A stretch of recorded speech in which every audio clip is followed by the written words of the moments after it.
Welcome to Natural Habitat Adventures Daily Dose of Nature, the heart of Yellowstone, presented by Amy Van Dinther and Corbin Hawkins. Corbin is NatHab's Field Operations Manager and has been guiding for us in North America since 2015. And Annie is NatHab's Guide Development Director, leading trips for us since 1999. It's a pleasure to have you both with us today. Annie, I'm going to hand things off to you. Thank you so much, Kendall. Appreciate that. And thank you to all of you who are tuning in for this Heart of a Place, Heart of Yellowstone series. It's excellent that you're coming in to learn about this place with us today. Very excited to have Corbin with me again. We presented a couple weeks ago and we had so much fun that we said, let's do it again. So Corbin, thank you so much for joining me. And perhaps you could give us a brief introduction. Yeah, well, I'd like to start with noting that my mom is in the webinar today. So hi, Mom, how are you? My name's Corbin. I've been working with NatHab since 2014, largely in a polar bear season Churchill capacity. But I do spend a lot of time in Yellowstone. I'm actually currently in Jackson Hole right now, which is kind of cool to be able to do this from the source. So we start a trip here in a couple of days. So I'm just excited to share, my backyard and just kind of my favorite place on the planet with you guys. That's fantastic. And Corbin, how did this kind of love for this place start for you? Yeah, it's a funny story, actually. A number of years ago, I think it was maybe 2011 or something, my dad and I were on a road trip to Washington State, and we just kind of passed through. And so it wasn't this experience where we were going to see Jackson or Yellowstone. It was just a stopping point on our way to somewhere else. And after that, the trip was over, and I didn't think a whole lot about Yellowstone again until just serendipitously I got placed here for a guiding season a number of years ago, and then I just never left. I just fell in love with the place so much, and some of it's Jackson Hole, of course, but then just the weirdness of Yellowstone, some of the stuff we're about to explore is really what I'm attracted to. Annie, we spoke a little bit earlier about how my love for the natural phenomena. And so if you've ever been to Yellowstone, especially if you've been on one of my trips, we've seen some really unique stuff here. And that's what just gets me jazzed about this place. I can see it in your face. That's awesome. So let's talk a little bit as we move to this next picture here about what makes a place a place. There's, the smell of a place, the sound of a place. For me, it's, as I've said, many times before now, it's the smell. If I smell something that reminds me of Mexico or reminds me of Yellowstone, I'm right back there. It's just something about that. For other people, it's how the air feels. I think certainly if we would ask people, take a random sample and say, hey, what do you think the heart of Yellowstone is? A lot of people might answer this place, Old Faithful. Right here. Yeah, I mean, it's an American icon, right? It's right up there with the Statue of Liberty or the Empire State Building, Golden Gate Bridge, all those things. When you think of America, there's this list of 10 or so things that just really pop out. And I think this is one of them. And it's funny that you mentioned smell, Annie, because as far as Yellowstone is concerned, it's pretty much just smells like sulfur. So I wouldn't say that it's a positive thing when you smell Yellowstone. But this is a picture of Old Faithful. It's taken from a little, insider secret spot that we have where you get a nice view of Old Faithful without all of the busyness around it. But before we really get into this stuff, I think I'd be remiss in not noting some of the traditional values that Yellowstone holds. We're talking about indigenous tribes, and specifically, we're talking about just their values of the land and how they use them for sacred grounds or spiritual grounds, hunting grounds, and they all had their own terms for them. We've got tribes like the Crow who use the land of vapor, or the Bannocks who said land of the buffalo. And so there's just so much history that builds up to what we're about to get in a conversation about that I think it's worth mentioning that goes into this place. So just as we approach this topic of the heart of Yellowstone, I think keeping in mind that there are some really sort of spiritual and sort of life-dependent values that were, kind of tied into this place. That's beautiful. Well, so we're entering sacred territory. Totally, yeah. And I kind of feel the same way about it, actually. My heart jumps a little bit when I get to see Old Faithful. So we've got a few pictures here of Old Faithful that just goes to show that it's always changing, it's ever different, and yeah, I just love it. I just like it a lot. So as far as Old Faithful goes, tell us about the sort of science of this area. I mean, why is there, steam spouting out of the land in the middle of America? Sure, and I'll click through some photos as I go over this, because there's 4 different types of thermal features in Yellowstone. We've got geysers, as you see here. We've got hot springs, as you see in this photo at Grand Prismatic. And then we also have mud pots we'll get to here in a second, and then fumaroles or steam vents. And essentially, the most basic level of science we can get here is that we have a water source, X number of feet beneath the surface, and then pretty close underneath that, or at least relatively close compared to most of the rest of the world, we've got a heat source in some sort of magma chamber that's holding heat. And basically, you just got this buildup of heat and water and pressure, and it just finds various ways to express itself here in Yellowstone. So when you've got so much pressure, you get a geyser. When you lose a little bit of that pressure, you get a hot spring. And then the fallout after that is just unbelievable. I mean, this is a whole this picture alone right here is a whole ecosystem in itself, just teeming with life. And that water is its life source. So what are some of the things that can live in those kinds of environments? It doesn't look that hospitable, to be honest. No, I mean, it looks like Mars, right? And whenever we get to places like this on trips, I always talk about like how otherworldly it looks. But essentially, we're working with thermophiles, so heat-loving animals, thermo and philae. That's a broad classification. There's 4 different types of species that you can find among these. We won't get too far into the biology of that. But essentially, what you're looking at in this photo, this is Morning Glory Pool for those of you that have not been here. Essentially, what you're looking at is beautiful. Is bacteria that lives in certain temperatures. And so at the center of all of these pools, you'll notice that it's blue. Water naturally wants to reflect the blue spectrum of light. And so in the center where that heat source is hottest and it's just not hospitable to life, you're going to see blue naturally. And as the water cools to the sides, you'll start to see some different bacteria presenting themselves. And it just looks so photo. It is. It looks so cool. That photo is just absolutely amazing. So here we do have a person here. What is it like to be a person in this environment? I mean, I was there, one time, and I was leading a guide training, so I was quite focused on the guide training aspect of things. So I don't know it at all like you do. I feel like I know it like a visitor. Yeah, no, and I was with you for that guide training, actually. Thanks. You're welcome. It's just really cool. This picture is a great seg into this, Annie, because earlier we were looking at this photo and you said you couldn't tell if it was an aerial photo or not. There's nothing that gives you the sense of size or scale. And when you're standing there looking at these things, it's hard to describe. It's otherworldly. It's things you've not ever seen. And not to mention that if you've come here more than once, those things that you saw the previous time probably look way different than they do now. Great example, this next photo is taken from about 100 yards away from this current photo and about a year and a half later. So these things are just ever changing, constantly changing, and it's just endless supply of beauty, really. It's a fantastic sort of, that otherworldly and not necessarily always the most hospitable for sure for humans, right? Like this looks dangerous. Right. Yeah. This looks like something that would do some damage, right? This is the red spouter. It is a mud pot, so one of the other 4 types that we just talked about.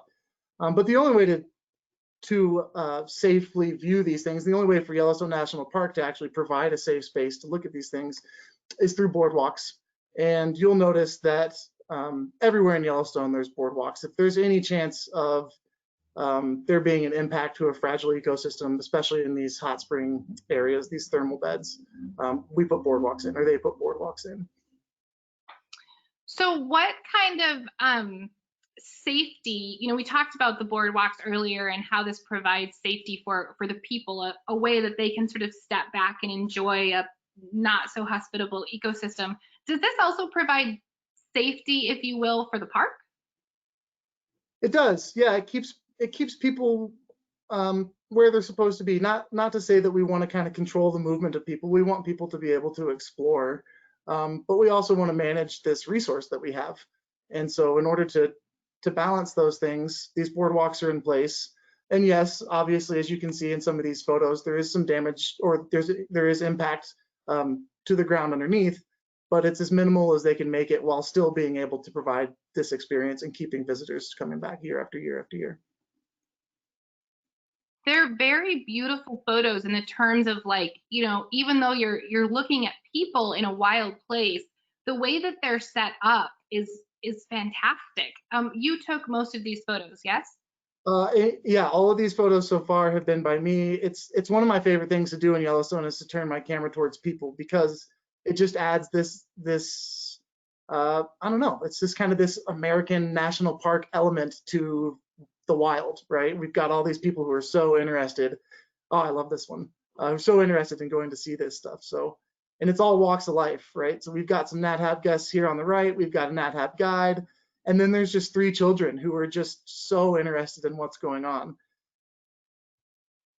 And I think it's important to say, you can see here that the guide is wearing a mask. This is the only place that we have trips currently running. Right. It is a place that has the trip that hasn't been shut down, if you will, Right. during this strange time that we're in. So I'm excited that you've got some images from your recent guiding experience in these photos. Totally. I am noticing the scale again as I look at these. You know, the people look pretty small compared to that vast wilderness. Yeah, that's actually my draw to it, photographically speaking, is that we're just these little, you know, kind of just these little ponds at nature's will in these instances where everything around you is just so much more, it's so much bigger than you. It makes you feel small. It's humbling. It seems like it would. It's interesting. You know, I've only been there when I did do that guide training. It was in the winter. I've never been there during the summer. And I understand that even now during this time, there's a lot of people going to Yellowstone.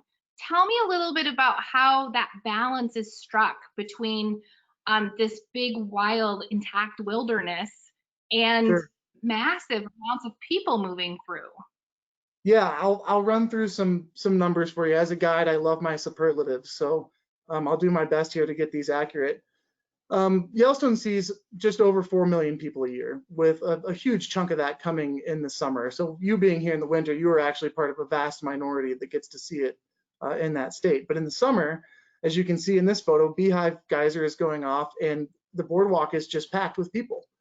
But what you're looking at is a very small sample size.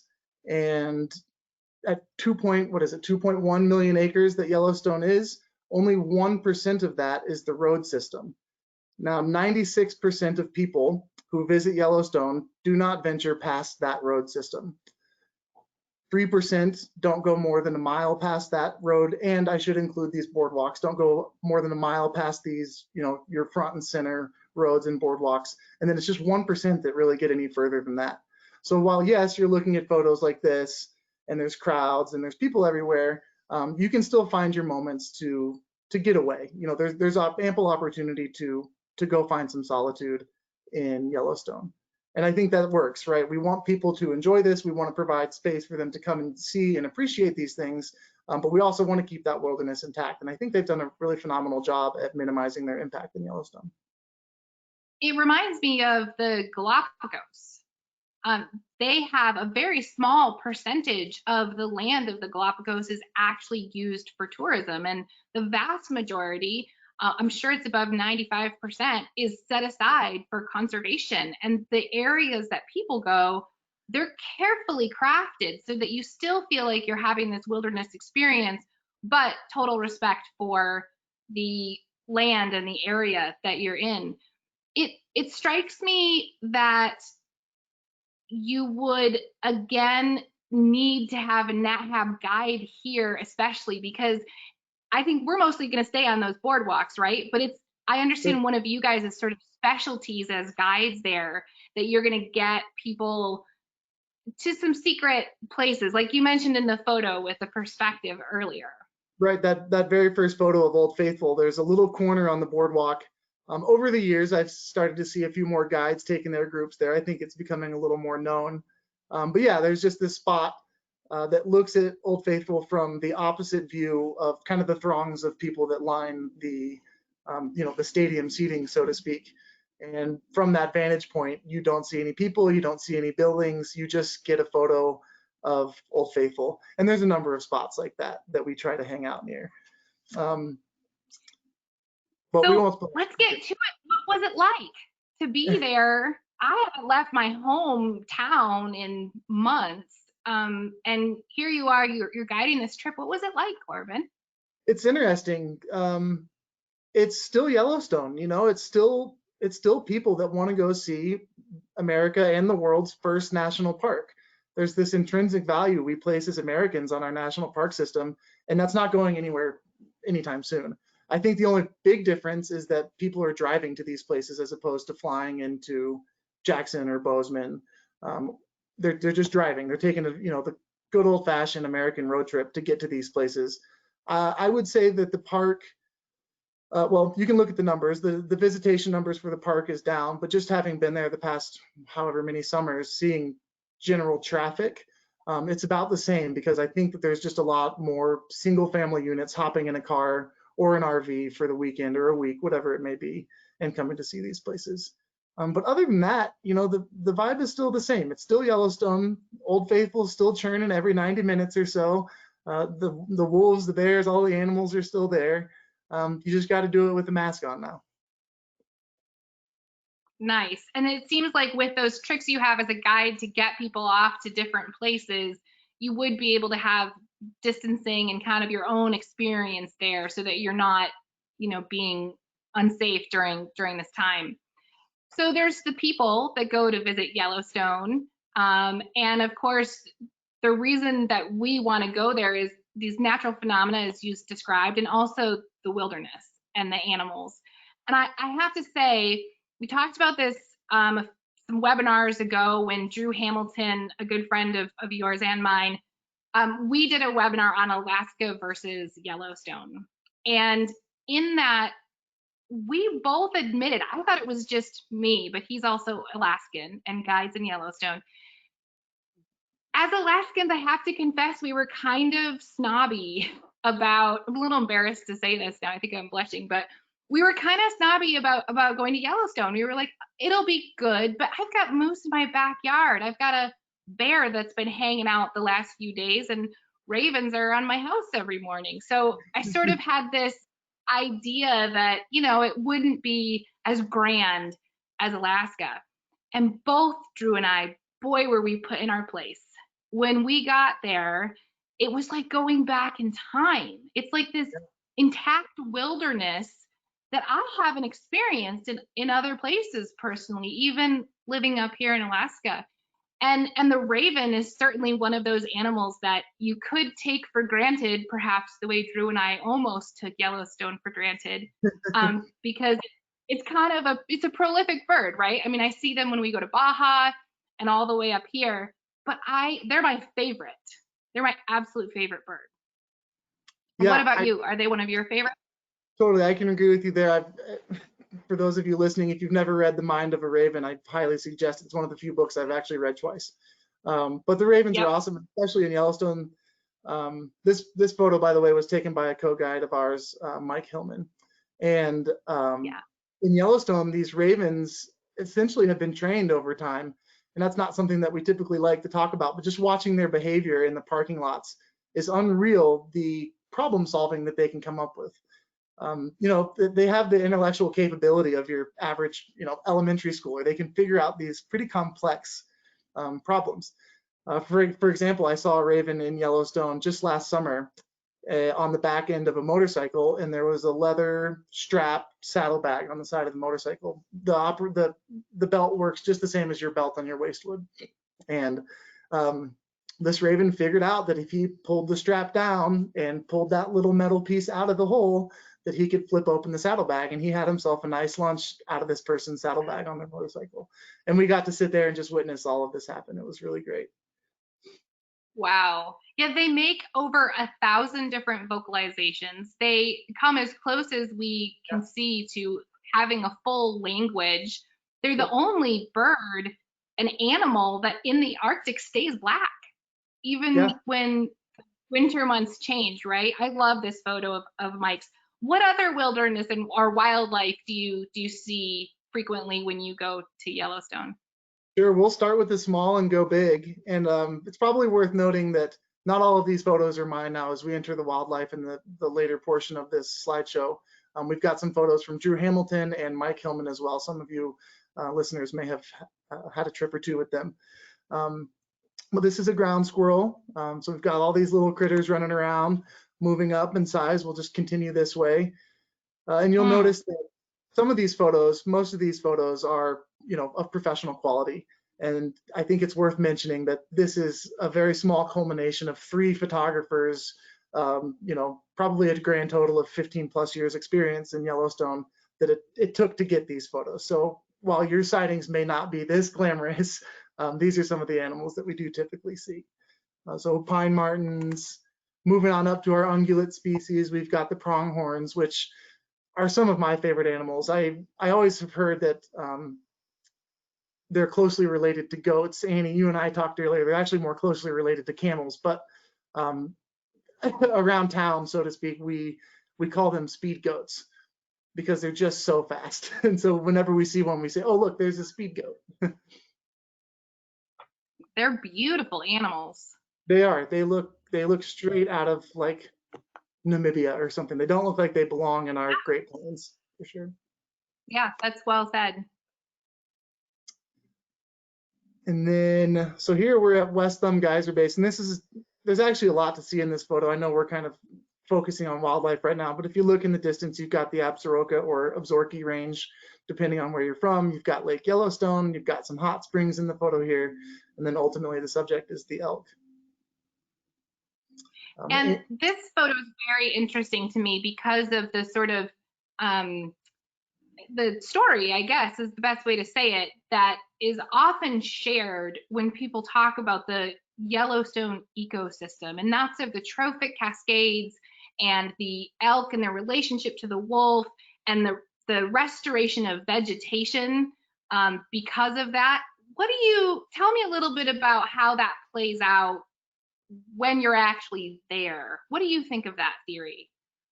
Yeah, so the notion of trophic cascade for anyone listening is just that any key species, the addition of or the removal of is going to have vast and dramatic changes, not only on the other wildlife, but on the landscapes themselves.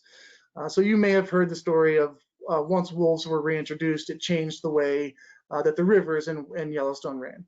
The notion being that because wolves were reintroduced, that the elk kind of changed their eating habits and would then start to hang out in certain areas and erosion, et cetera, et cetera. I mean, this cascade, right, of things that happen when you reintroduce a species.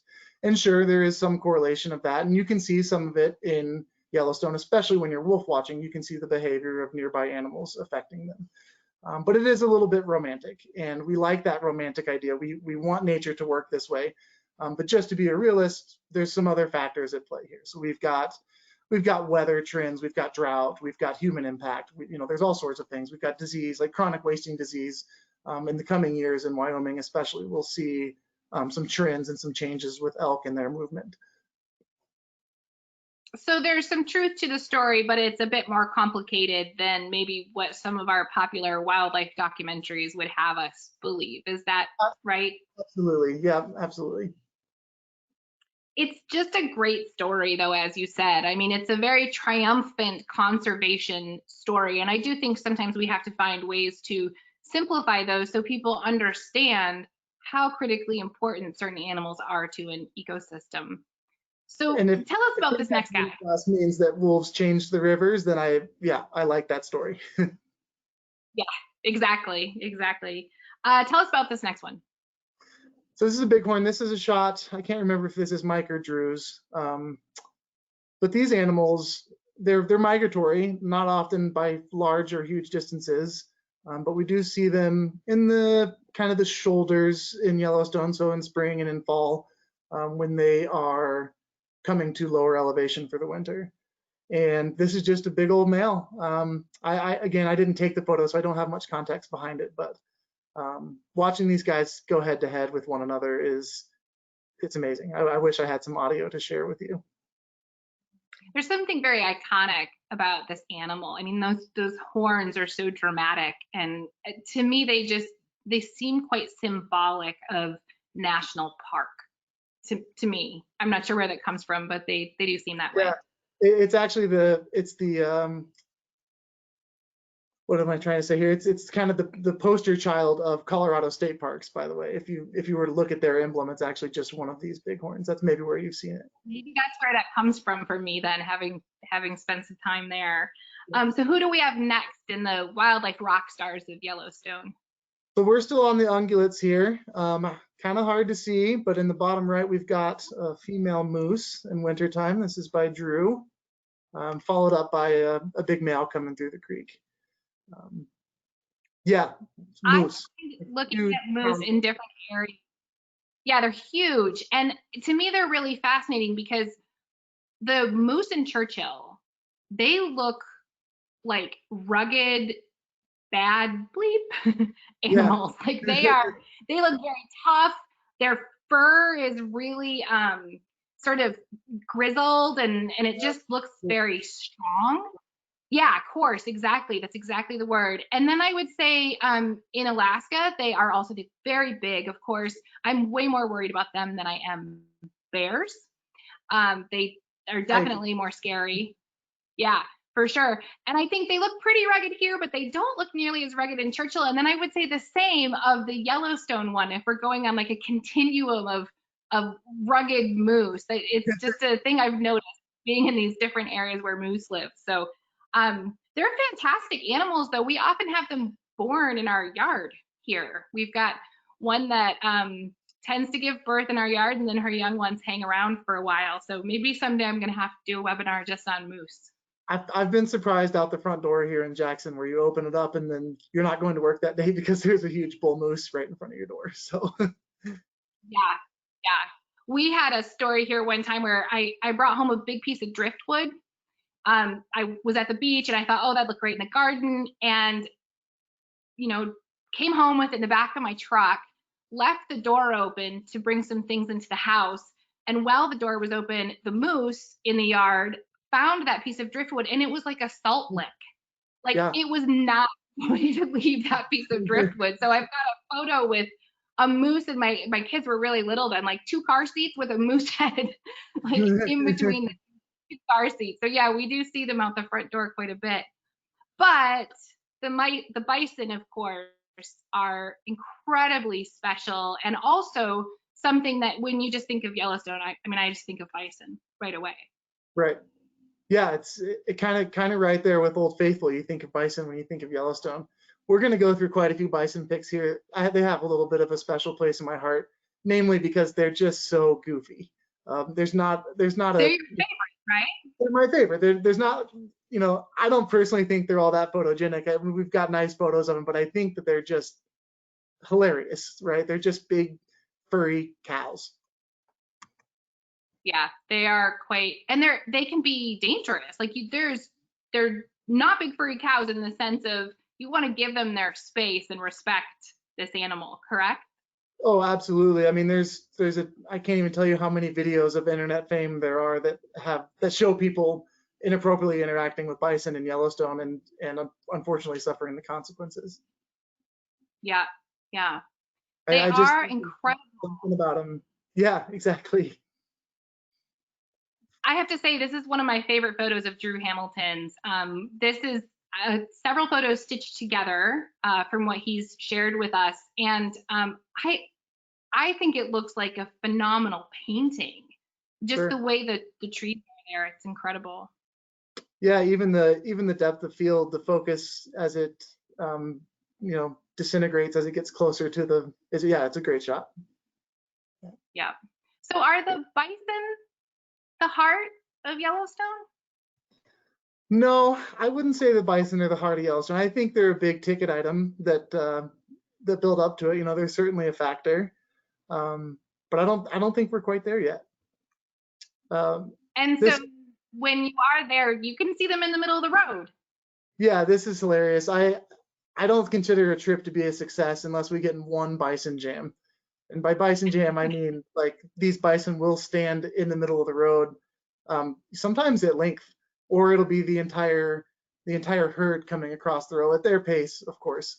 And so oftentimes we end up in a situation like you see here, where we really get a safari type experience for just right here in Yellowstone. That's incredible. And I love the word bison jam. As you know, I'm a word nerd. I like to think about these things.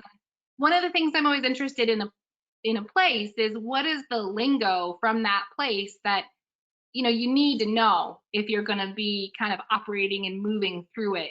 We have things like in Alaska, like extra toughs that are just super common boot. And if you don't know what that is, you might get pretty confused.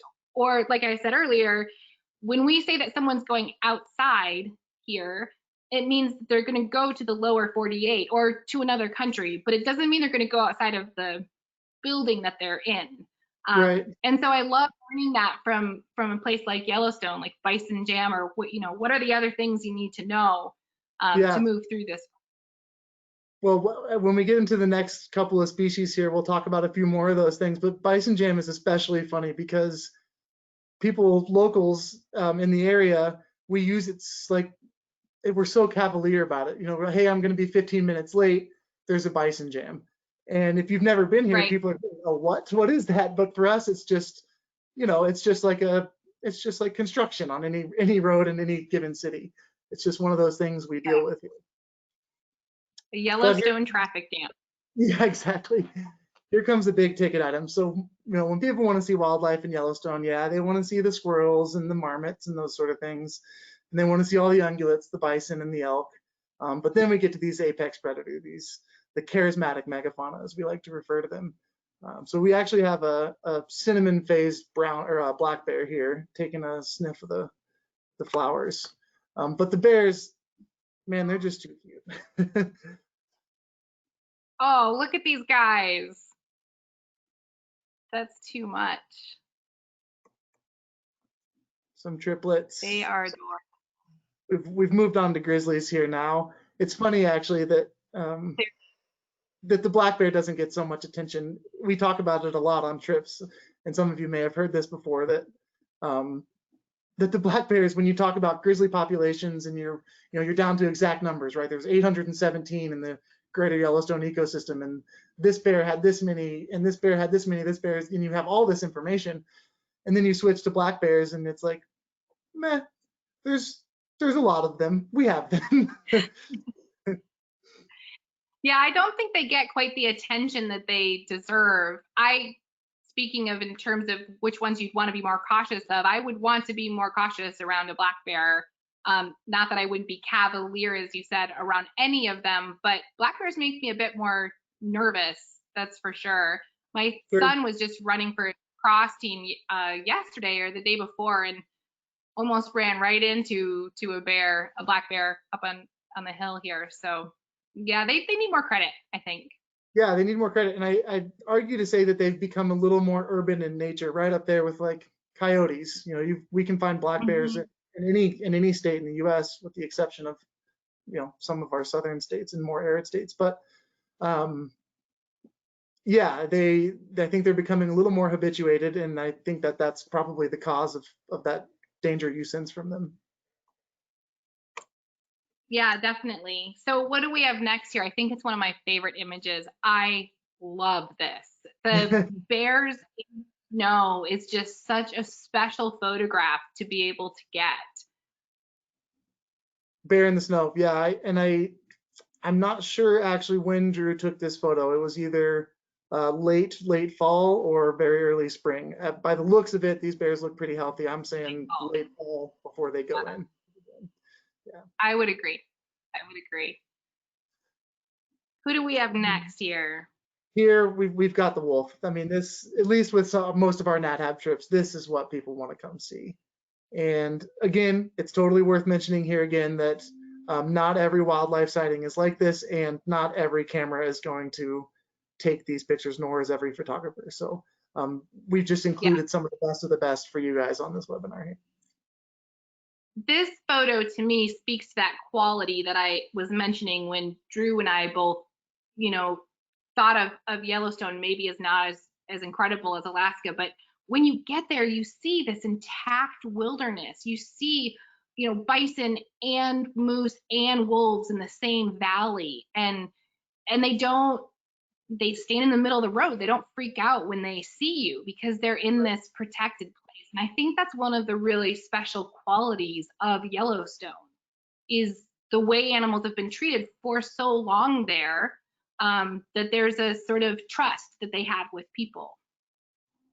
Yeah, I'd say that's completely fair. And you mentioned, you know, they're all in one valley. So let's just talk about Lamar Valley specifically for a second, where we spend a lot of time looking for wolves. If you've been there, you'll know that there's a road that runs right along the river, which is right where we see all of this activity. Bison, bears, wolves, I've seen all three in the same scope actually. And it all flows through this one valley.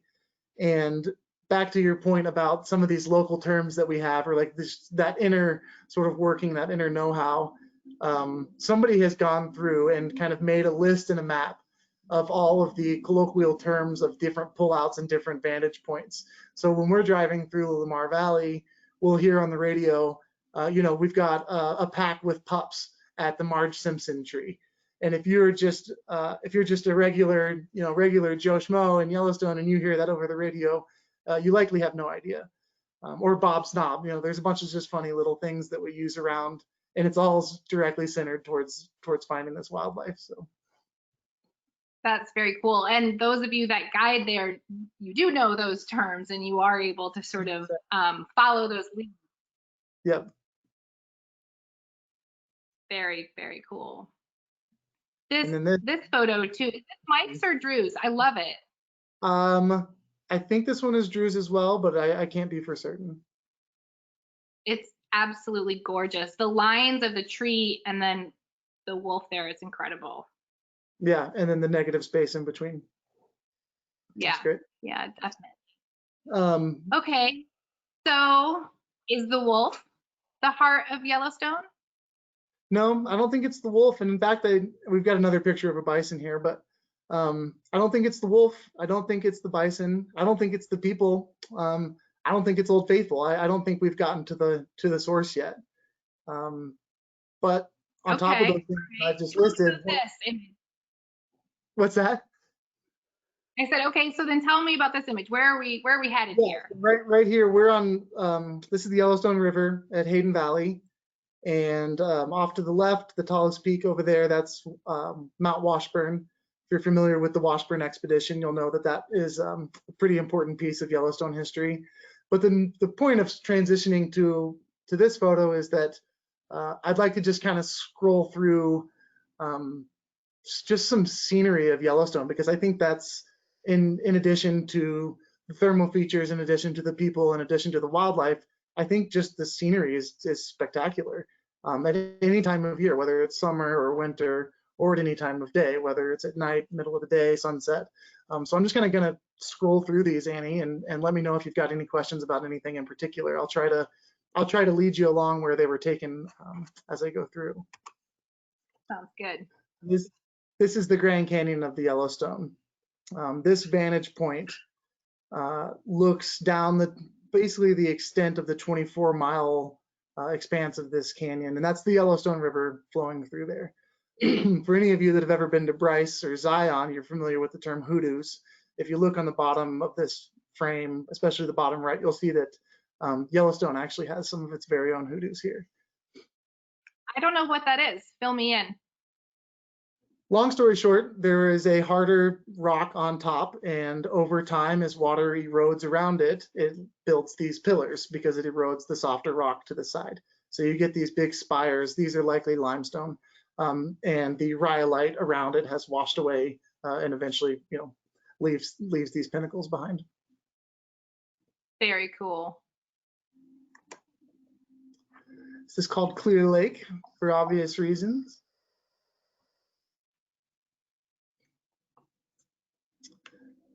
This is in Hayden Valley. This is the Yellowstone once again. This is actually just beneath that previous picture of the bison. Nice foggy morning. This is the Yellowstone River once more. It's just scenic. I have so many pictures of the Yellowstone. This one is interesting because it's right at the base of Lower Falls, which we'll talk about here in a minute. But if you look on the left-hand side of the riverbed, viewer's left, you'll notice some steam coming out of the wall. There's actually a hot thermal vent right there in the side of the wall that just pours thermal water into the Yellowstone River. Wow. Yeah, looks like you're on another planet. It's incredible. It's so beautiful. And tell me, the Yellowstone, is the Yellowstone that we saw next to that river, is that what the park is named for? That's a great question, Annie. Essentially, yes, but it's actually not named after any Yellowstone that you would find in the current day park boundaries. The origin of Yellowstone is actually, well, I'll back it up a little bit. The French came west and they titled it Roche Jaune, or Rock Yellow in French.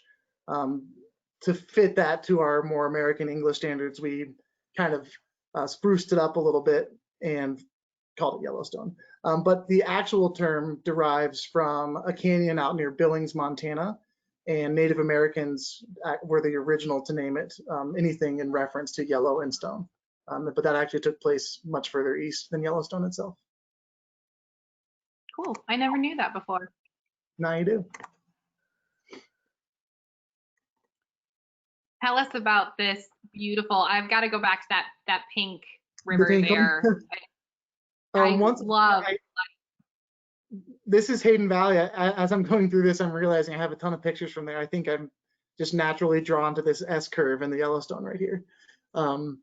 This was on my birthday, actually, a number of years ago. I had the night off. I was guiding, but I had the night off from dinner, and so I came back into the park with a couple of friends, and we just sat here. We made steaks on the grill in the back of the van, and just kind of enjoyed the scenery. That's incredible light. It's incredible. It's funny. I just heard it come out of my mouth. I just finished guiding a full day in the middle of a week, and I was done for the day, and I decided to come back in the park. Yeah, that says a lot. That says a lot. This is on the shores of Lake Yellowstone, just beneath Lake Hotel. You know, if you didn't know better, you would think that this is a shot of ocean, the Totally. way those rocks are. Right. Yeah.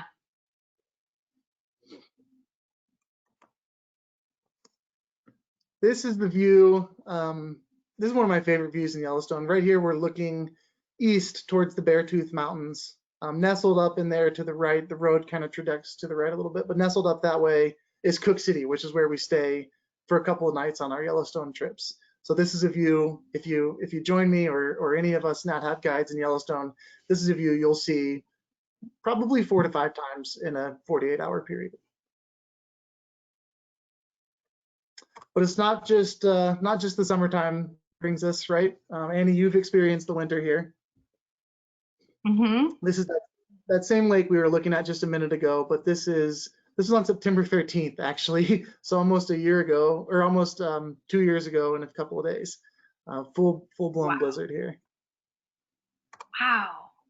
Is that early to have a blizzard there at that time? We usually get first snow in September. This particular storm, however, came at a very odd time. You can see by this photo that snow just fell. That is a fresh blanket of snow there. And by the end of this day, this would have been measured in the feet as opposed to just the few inches you can see here. Wow. You know, that reminds me of a term we use here in Alaska called termination dust. Have you heard that before? No. I'm assuming it has to do with glaciers? No, it's the first snow of the winter, and the first snow of the winter. So at the end of summer, you'll see this dusting of snow in the mountains, and we call it termination dust. It's the end of summer, and we're seeing the first snow come in. Yeah, well, this would have been exactly that.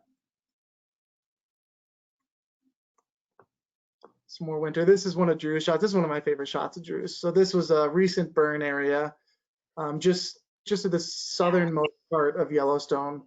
Actually, the fire itself originated in Teton National Park and then grew its way into Yellowstone. But just, I mean, it's a phenomenal shot. I couldn't do this webinar without including this shot. Yeah, it's really beautiful. And then some nighttime photos.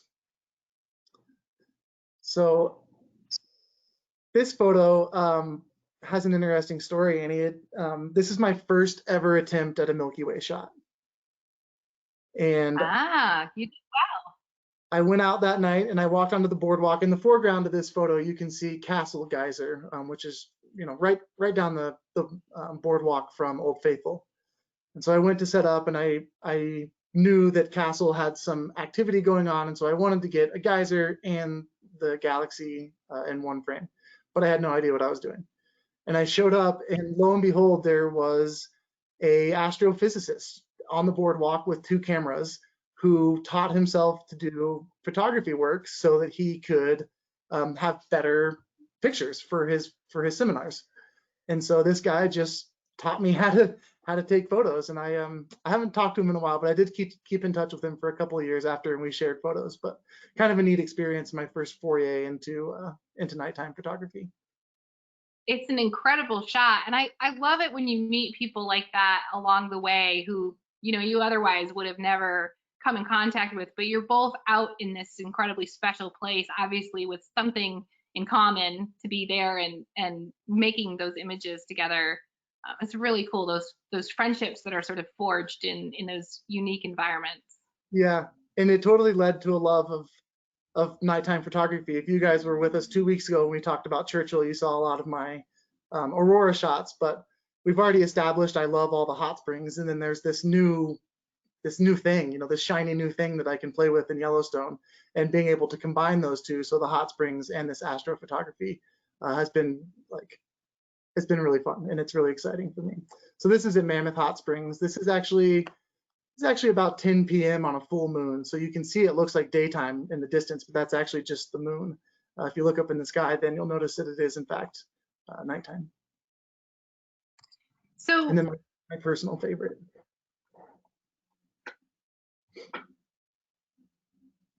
Waiting for it to come. Oh yeah, that's incredible. You've got the stars and the geothermal activity. The lighting is amazing. That's really, really nice.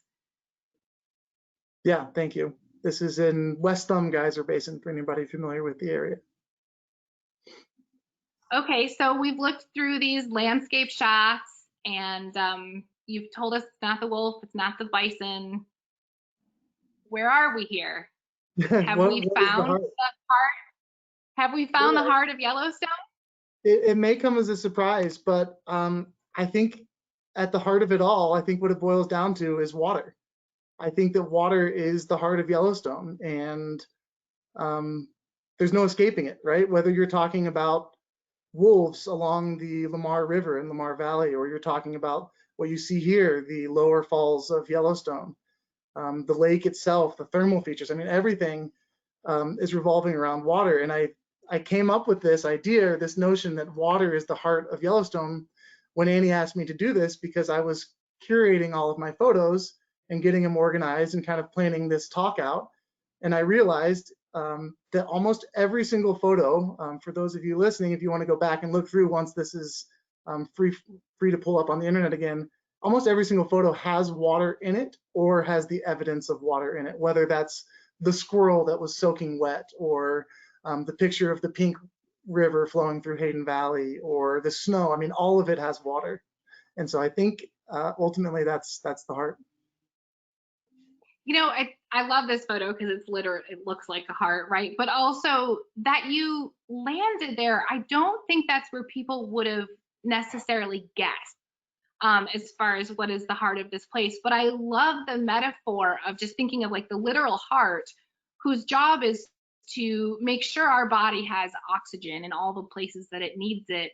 And I can't help thinking about Yellowstone and water being that, source of life that's sort of pumping through the park, being the, arteries and veins and whatnot. So tell me, does that ring true for you, that metaphor? Yeah, it does. But I think it comes from two different places. I mean, speaking scientifically, the water in Yellowstone certainly comes from multiple places, but I think the heart of Yellowstone lies, one, in the lake, Yellowstone Lake. That feeds the eastern and western watershed. So it flows into the Snake, which eventually flows into the Pacific, and it flows north into the Yellowstone, which eventually meets the Mississippi and the Gulf of Mexico. So you've got the headwaters of both of our watersheds right here, not to mention the life it provides and all the support it gives all of these plants and animals we've been talking about.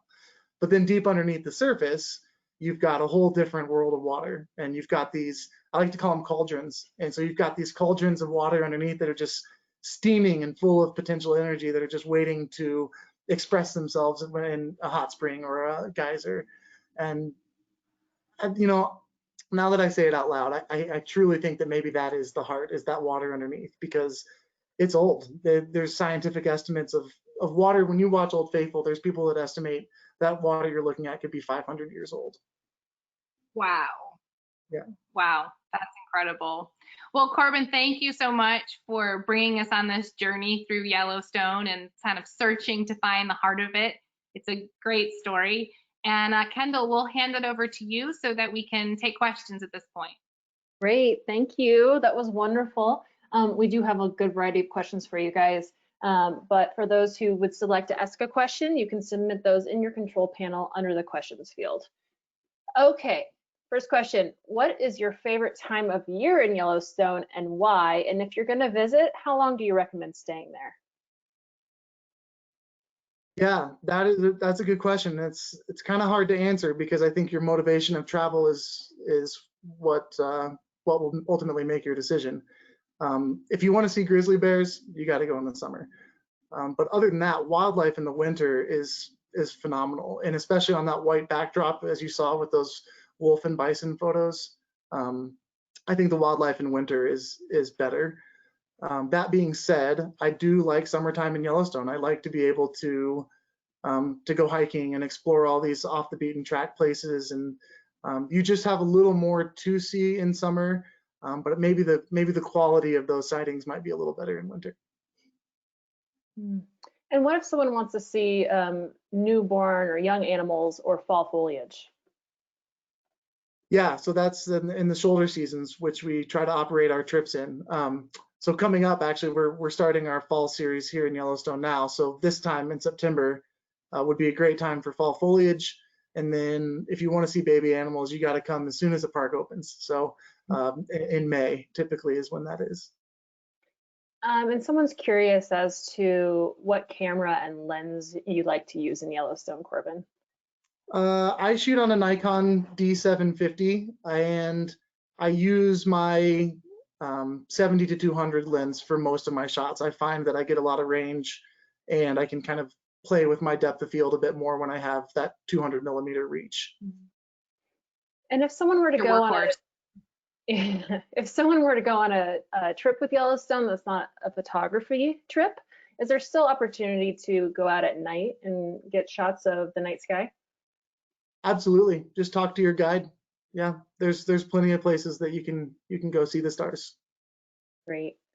There's someone joining us in September on the 23rd for our photo departure, and they're just curious about what the crowds will be like, if it's going to be any different than maybe a normal season, and also what's the weather going to be like? What should they be prepared for? All good questions, and I'm excited to meet you. It's going to be,